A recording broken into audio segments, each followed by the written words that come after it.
And I'm going to say it. A lot of these hospitals ain't for us. I'm going to say it again like Dr. Umar. A lot of these hospitals ain't for us. And look, now I understand. I finally get it.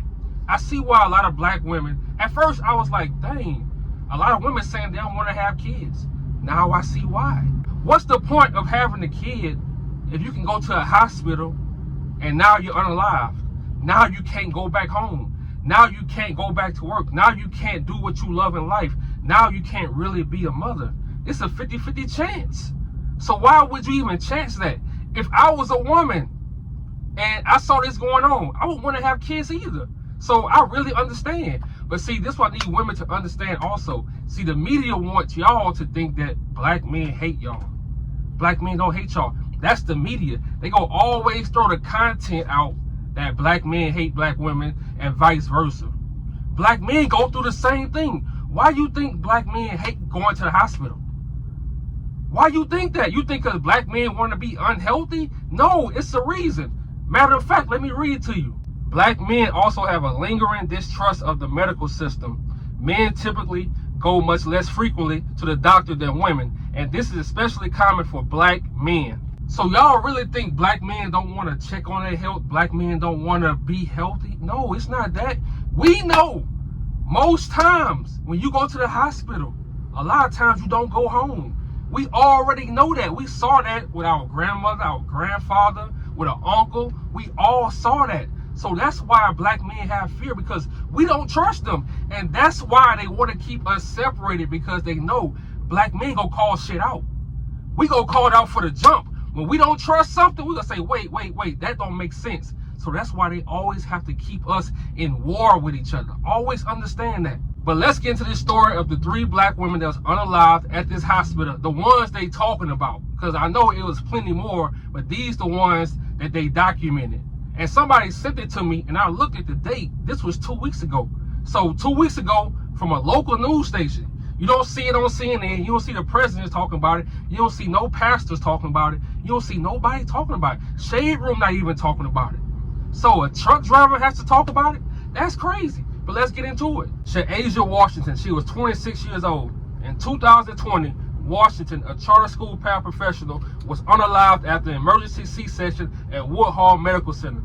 Washington's anesthesiologist, we'll call him Dr. Seuss because I ain't pronouncing no Russian name, improperly administered an epidural, which led to cardiac arrest. Dr. Seuss lost his medical license in 2021. Let me tell y'all something. With these doctors, do you think he really lost his license? They can tell us anything.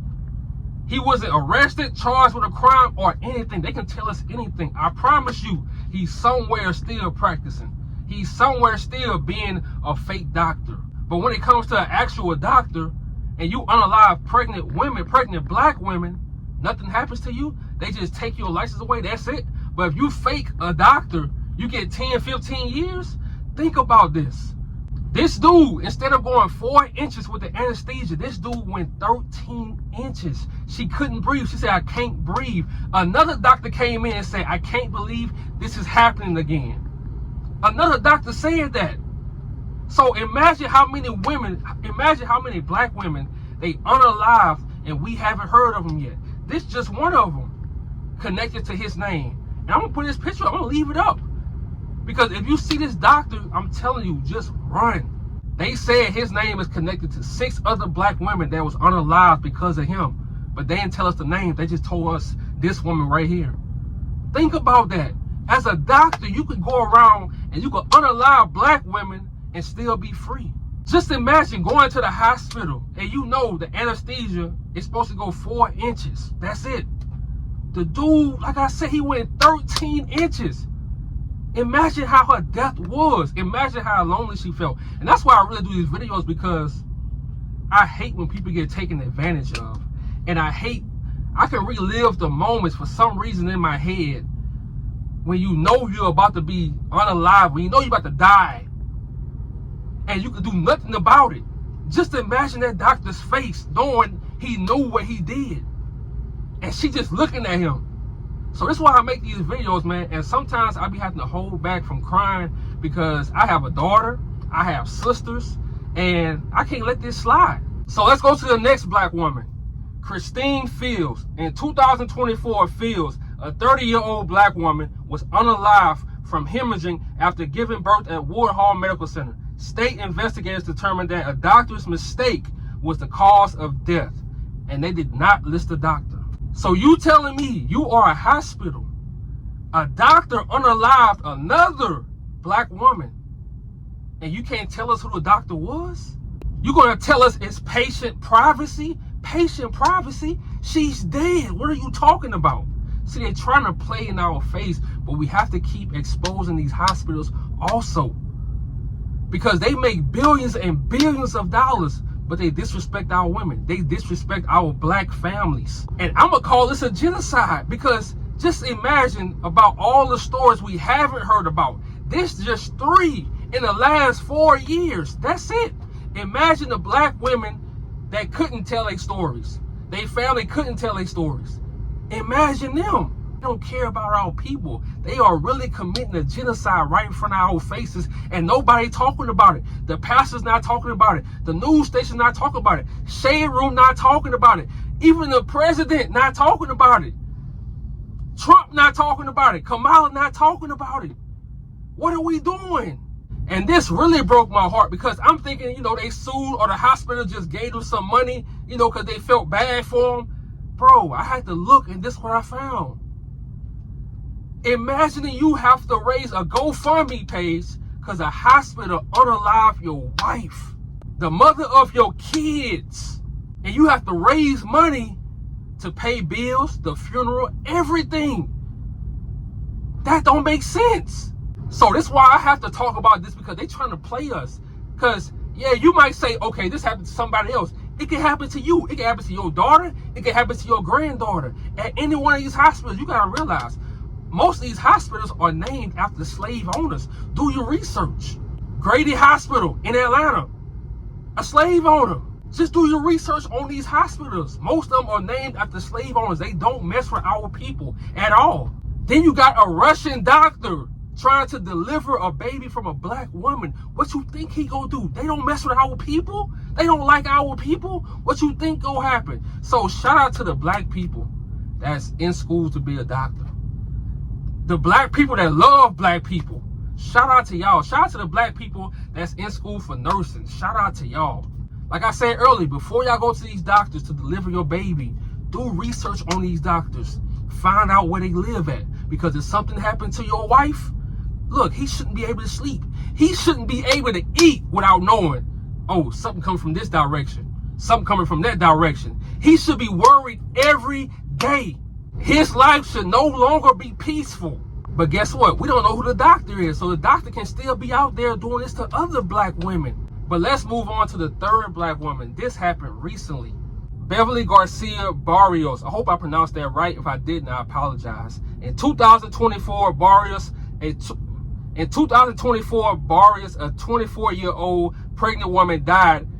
In 2024, Barrios, a 24-year-old pregnant woman, died during childbirth at Woodhall Medical Center. She was healthy, and she had the same thing, all of them, emergency C-section. So from now on, when y'all hear the word emergency C-section, have your whole family on high alert. Don't trust nobody. Don't trust none of these doctors, man, because I'm telling you, a lot of them don't like black people. A lot of them was raised not to like black people. And what's the best thing for them to do?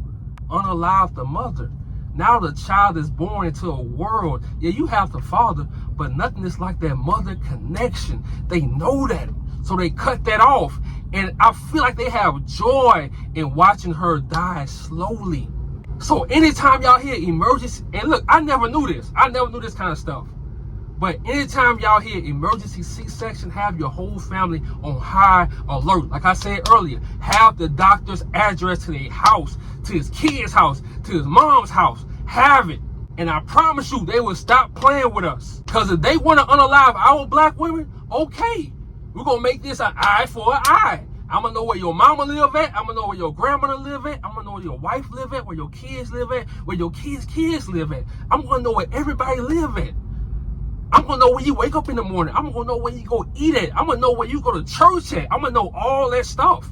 And y'all know I love to do my research and see what these companies say after somebody is unalived at their job. For example, with truck drivers, I love to see what the companies say about the truck driver that was unalived in the truck.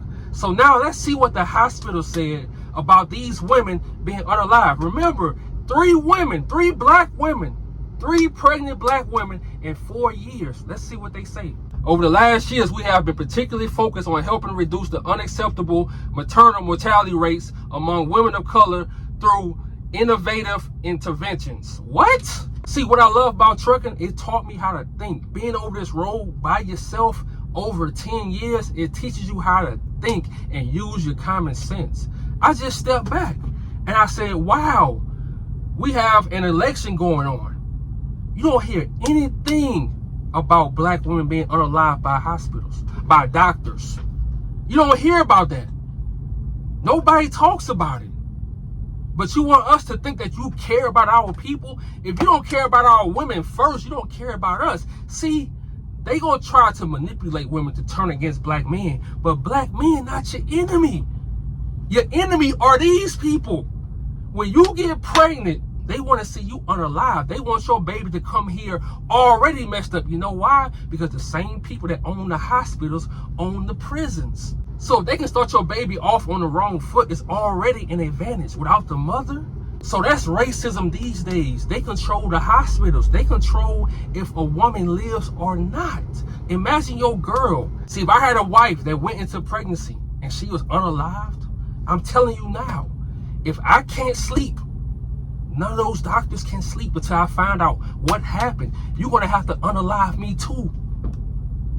And that's how we should feel about our black women, bro, because this not right. If this can happen to them, it can happen to anybody. Like I said, I got a daughter. A lot of you guys have daughters. So if nobody talking about this, do we care? Why Kamala not talking about this? Why Trump not talking about this? Why TD Jakes ain't talking about this? Why Kirk Franklin not talking about this? Why Joel Osteen not talking about this? Why is a truck driver talking about this? But I also want to read something to y'all. Black women are 3 to 4 times more likely to die from pregnancy-related causes than white women. Why is that? Because every time we hear an excuse from them, it's always, oh, we made a mistake. How do you make a mistake of sticking a needle? Instead of 4 inches, you stick it 13 inches. That's not a mistake. That is murder. So like I said earlier, we're going to keep exposing everybody who goes against our people. I don't care if it's a hospital. I don't care if it's a church. I don't care if it's a bank. I don't care if it's police. I don't care what it is. If you go against our people, like I said, this is a genocide, but nobody is talking about it. And I want to give a shout out to Jackie Malloy Photo. I think that's how you say it. I'm going to put it right up here, her Instagram page. She's a photographer in New York, and she actually captured some pictures of the husbands, of the families of these 3 women. And bro, we have to keep talking about this. Like I say, I'm not letting anything slide when it comes to these people because it's not a mistake. How you unalive black women and you're not in prison?